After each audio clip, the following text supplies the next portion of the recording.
Hey, IDS 302. So I'm just laughing because my son popped out and said that he's going to be in there for a few hours because he's got a big essay to write. I told him, let me know if he needs help. He said, that's not going to happen. So once again, I'm rejected. So I'm going to take it out on you. How's that? No, I'm just kidding.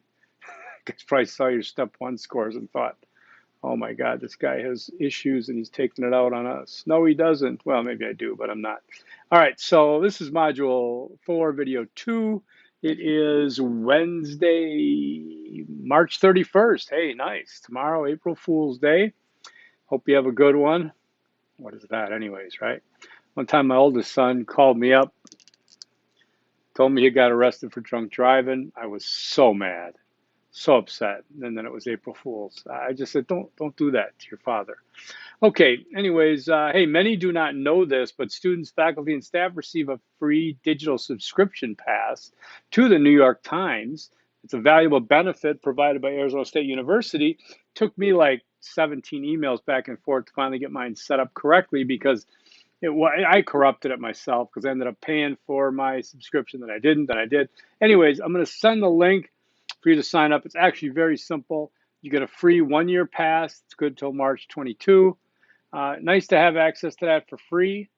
You get a lot of in-depth reporting there. And I think it might be a good paper simply because everybody complains about it, left and right.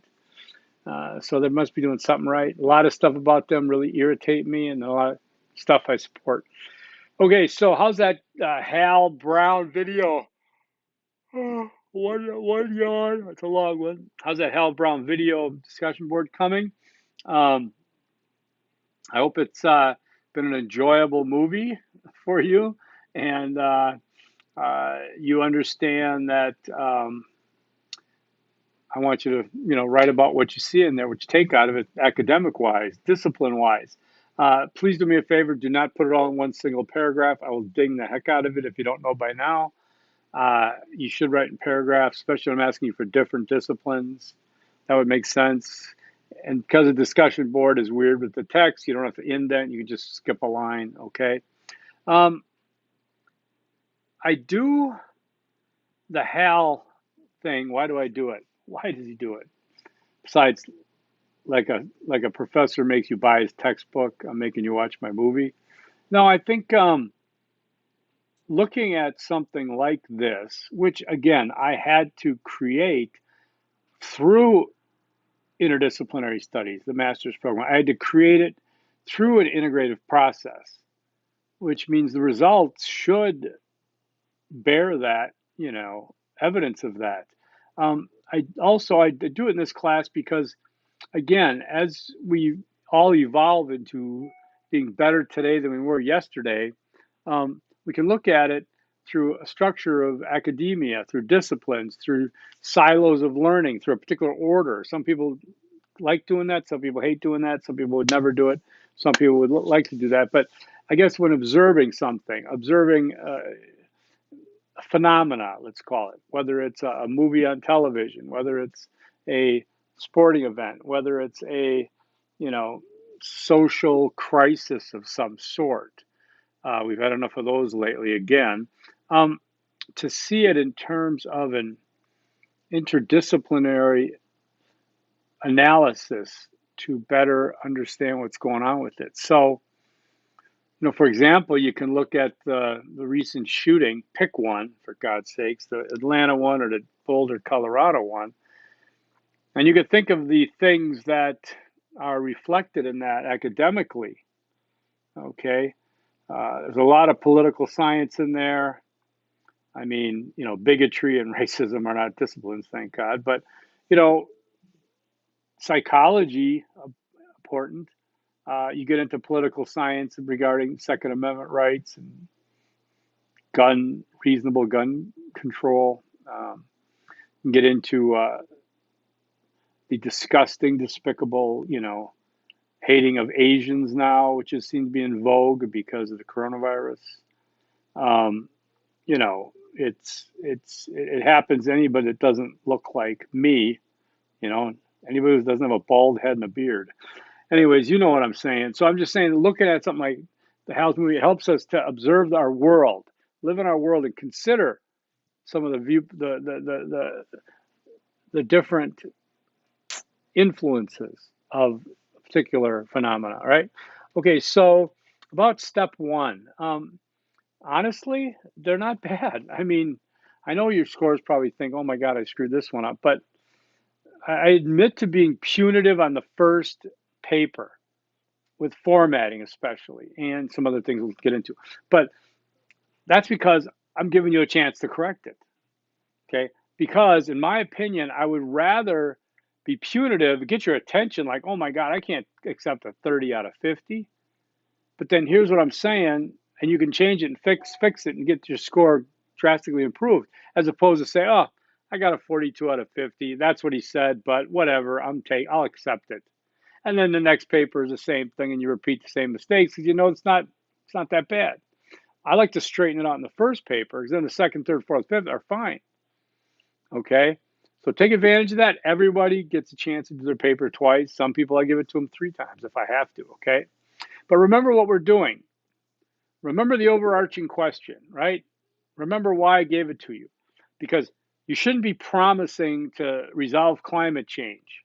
You shouldn't be promising to um, increase in awareness of sustainability. You shouldn't be promising to analyze companies of CBD or something. Remember, we're doing a study that leads to a survey of random adults. That's it. Through a survey of random adults, stay humble. Like I said, there's no shame in this. No one can improve their grade by overpromising or hyperbole. Like I've told a couple of students, maybe even on the video. But if you want to get into the purpose of the study, as opposed to saying, my study will reach all these different countries and people, and it will teach people this, and it will inform this, it won't. I'd rather have you say, the purpose of this course is for me to pass IDS 302. At least that's more honest. Okay?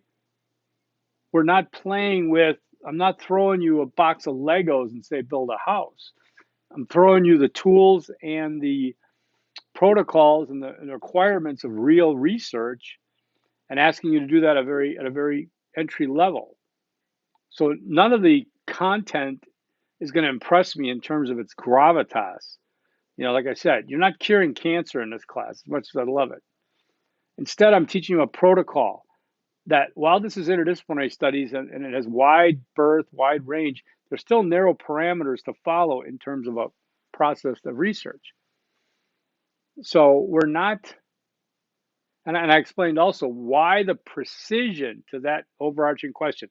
I'm giving it to you, and the only thing I'm asking you to do is fill in the blank and do everything exactly. Don't change it. Don't leave some of the words out the front, some out the back, change this, do that. I've seen students do that. They can't figure out why that's a problem because I'm saying it. What are some of the?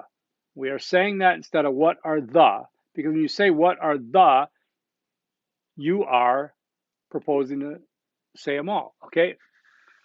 What are the albums that I have in this collection? That means I'm going to tell you all of them. If I say, what are some of the albums in this collection? I'm only going to show you some of them. So what are some of the opinions, perceptions, experiences? Generic term, but fulfills what we need to do. Regarding blank, your topic, CBD products, Black Lives Matter, climate change, sustainability, self-driving cars, AI, okay? And then after that, there's a comma, because that's grammar, a comma. And it doesn't stop there, by the way, and have a question mark. What are some of the opinions, perceptions, and experience of Black Lives Matter, question mark? No, we're going comma, revealed in a survey. Great, so now we know that there's a methodology and design here, a survey. But it's a survey of activists, environmentalists, students? No, it's a survey of random adults. Question mark, what are some of the opinions, perceptions, and experiences regarding blank, comma, revealed in a survey of random adults, question mark. That's all I'm asking you to do. Exactly, word for word. You can't get it wrong. When you change it, though, and write, what are the opinions of blank by random adults or something on the other end, I've seen it. Just leave it, okay? Do it exact. Um, so what we're doing then is starting at step one, and believe me, it's going to get much better, I think, going forward now. Step one, though, so many people did a good job. You had trouble formatting because you either didn't take me seriously or you didn't know and you wanted to guess. And I warned you about all that stuff and whatever. You can go to Purdue OWL and figure it out. Great. That's what I did. That's what you can do. You can follow my instructions, go to Purdue OWL. It's all there. It's all there. Okay. But yes, I'm punitive because formatting matters. It is the structure and the organization of your research paper. Okay. It is what it's built on. This is organization of your paper. It is important, as if you were creating anything else, producing something. There's a concern for aesthetics. There's a concern for presentation, organization, structure, whether it's art, whether it's business, whether it's here on a paper. Okay.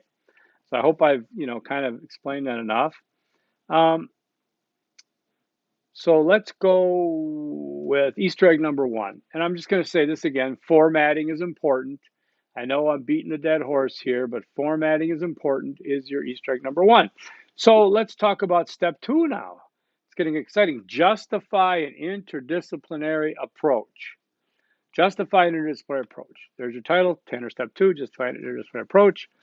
Okay, there are three subsections of this, three parts, right? There's interdisciplinary justification. What you're doing there is you're justifying the fact that this needs to be analyzed through an interdisciplinary process, an integrated process.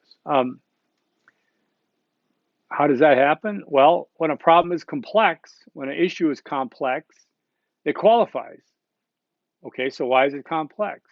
What makes it complex? What are some of the questions? Now, I noticed in the sample, which I think is very, very brilliant, she left her questions down at the bottom in the disciplines. If you're listening to this, I'd like you to put questions in that main part, okay, that main section. They could be rhetorical questions. They don't have to be questions you're going to ask people. Rhetorical questions, okay? So try that on for size, all right?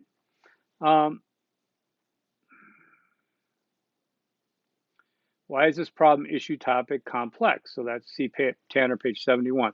Simple, you can read the instructions. Okay, so along with an analysis, you'll include questions that are insightful, interdisciplinary, integrative, rhetorical, contemplative. These are questions you do not answer here, but instead of those questions which confirm is legitimate in this way. Okay, so don't, like I said, don't worry about these being questions for a survey or for random adults. These are the big questions, the wicked topics, the big topic, big questions, okay? Let's say it's Black Lives Matter. Question could be, what makes Black Lives Matter a provocative topic? Shouldn't all Black lives matter like all lives? Why is it only Black lives? Why shouldn't it be all lives? What do Black Lives Matter want to do? Why do they want to get rid of police? Do they want to get rid of police? So these are the big questions, You can do them with CBD products. Why is CBD products becoming so popular? I can think of a number of possible answers there. The aging of our society, boomers that grew up with a lot of pot around now have the CBD benefit of the pot without getting high, and they can, do it. They can have it. So you want to ask questions. You want to define the complexity of it. Okay, that's going to be Easter egg number two, complexity. Why don't you remember that, because that's the ground floor of a topic, be it interdisciplinary, integrative. Okay. All right. If I want to do oh my God, I'm so tired. If I want to do interdisciplinary research project on that plant, I'm gonna have a hard time defending and justifying that it's a complex problem. Okay. So the sample is great. Again, only because of the, let me see if I can pull it up here. Sources are good. She used three sources. Trust me, that's bare minimum. Okay. But notice all three are from scholarly journals. Okay. That crushed it for me when you see that. Now, I've said this. Somebody heard me.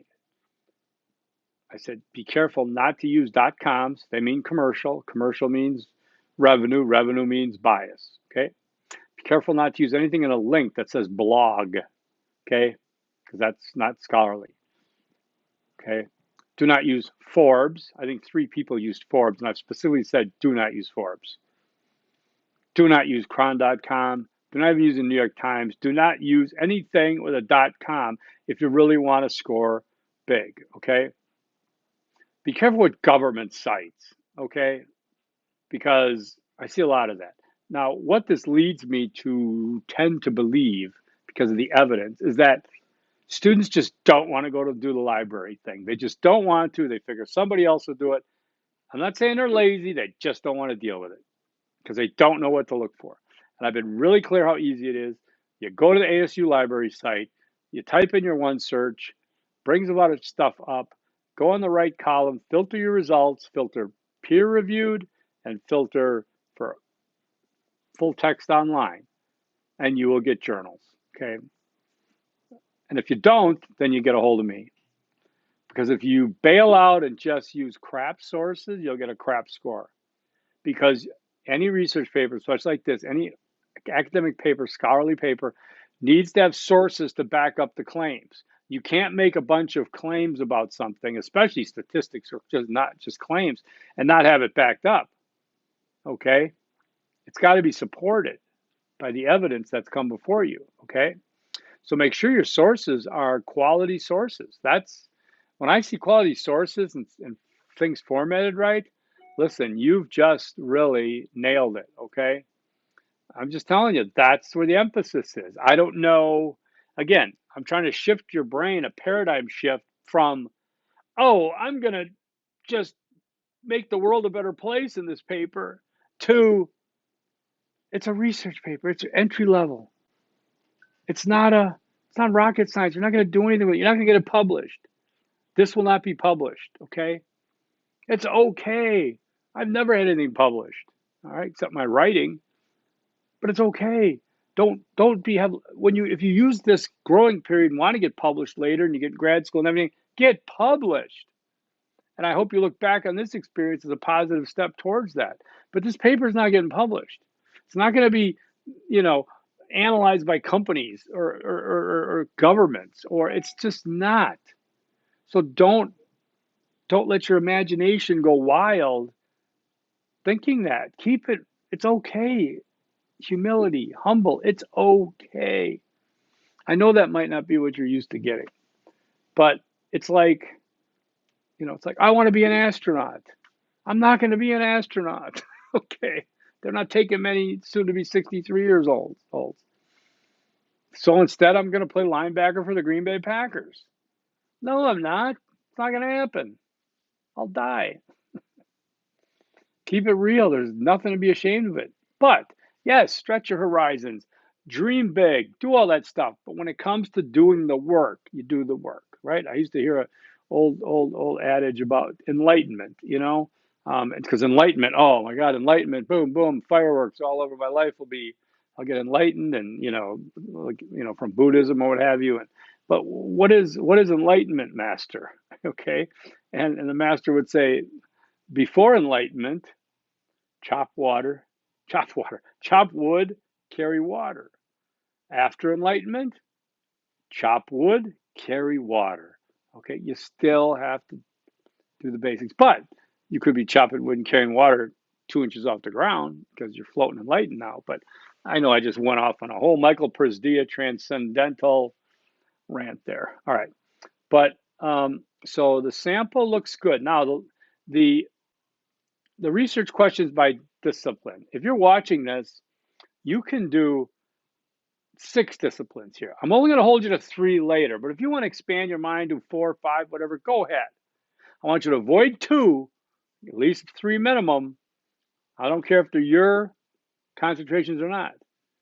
Now, she did this and had some questions here based on that that's going to be in the survey. Not a fan of it.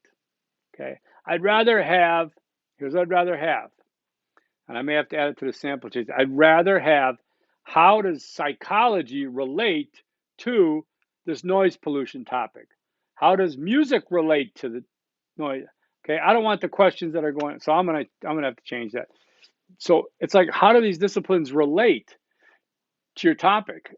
How do they resonate with the topic? How does it contribute to your justifying the complexity, right? That's what I want. Then you get to assumptions of the study. Now, here's what you got to make some, you got to assume. This is where you can show what you think probably will happen beforehand. It's the only place you get to do that, you know? The assumptions of the study. Okay, and I'm going to give you some, all right? One assumption of the study is that, and she's got it here too. Oh no, that's a limitation. Sorry, assumptions of the study are different. Assumptions are going to be more like, let me give you, trying to give you an example of a topic that somebody took. Let me just say if it was about marijuana. We don't do marijuana in this class, but let's say the topic was marijuana. Assumptions of the study will be that every demographic will have some experience with marijuana, some level. It's not one of those things that the old people don't do, not anymore. You know, my friends who are grandpas of their 12 grandkids are, you know, smoke dope. What can you do? I mean, I don't, but they do. And they've been doing it all their lives. Assumption of study of marijuana would be that generally people would probably be in favor of legalization for recreational use. So there's certain assumptions you can make, you know. Could assume that most people in a survey will think that marijuana is different than alcoholics or whatever, you know, or then, you know, so you make some assumptions, okay? Then you get into limitations of your study. Limitations are, she's got here, 1, 2, 3. The study will be affected by a limited time frame that is available to the semester schedule, limiting the potential depth and breadth of the data collection. Go ahead and use that. It's true for everybody. A limitation is we don't have time, a lot of time. So we're going to do what we can with it. A lack of research experience by the researcher. It's an introductory research project, therefore dynamics of more advanced research may be missing unintentionally. Go ahead and use it. I mean, I would rather not have you do these word for word, but the concepts are there. And the third one, due to lack of time to gather data, it may lean heavily toward younger ages, 18 to 24, as university students, class peers will be asked to participate. Yes, that's reality. See that she's not overpromising. She's not doing a hyperbole. That's it. And notice none of this has I, me, or my in it either. So yeah, that's limitations. Can you think of something else? Access to any particular maybe tools, access to particular group, access to particular data, access to, that'd be a limitation also, okay? You know, the COVID, we're in a pandemic now. I think this might have been written, I don't know if it's a pandemic or not, but it's a pandemic. So limitation may include people's attitudes towards your particular topic because it's a pandemic, okay? So again, don't just copy paste this and think I got that checked up. I'd like to see some originality here, okay? Remember, just doing the minimum is a C, right? Is a C. You don't do the minimum for an A. You shouldn't do that in any class. You shouldn't expect an A by doing the minimum, right? We agree on that? Minimum is a C. C is 70%. 70% of 50 points for the first paper is a 35. If you do the minimum, you get C, right? If you do exceptional, superior, you get an A, right? All right, so I know I'm going 25 minutes. That's it. Do the works cited list, format everything. I've been talking to a few students. I enjoy it. Let me know if you need some help. I got a Zoom coming in about 7 minutes, I think. So you guys have a good one. Easter egg number 3. I want you to write your question, your overarching question, exactly as it's supposed to be, with the comma and the question mark, because it's an overarching question. If you do that correctly, you'll get the 5 points. If you don't, you're getting 4 points. So that's how I roll around here. All right, have a good one. Forks up.